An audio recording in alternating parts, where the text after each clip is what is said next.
How to deactivate Threads without deleting Instagram. Here's how to deactivate your Threads profile on your iPhone.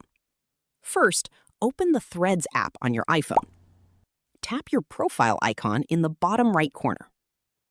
Next, tap the two-line menu in the top right corner to open Settings. Now, tap Account Center.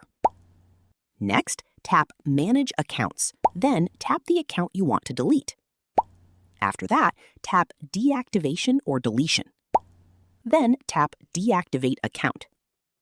Tap Continue, and if prompted, enter your password to verify your identity. Your Threads profile will now be deactivated, while your Instagram account will remain active and unchanged. And that's it. You've successfully deactivated your Threads account without deleting your Instagram account. Thanks for watching. If this tutorial helped, don't forget to like the video and subscribe for more iPhone tips, tricks, and social media tutorials.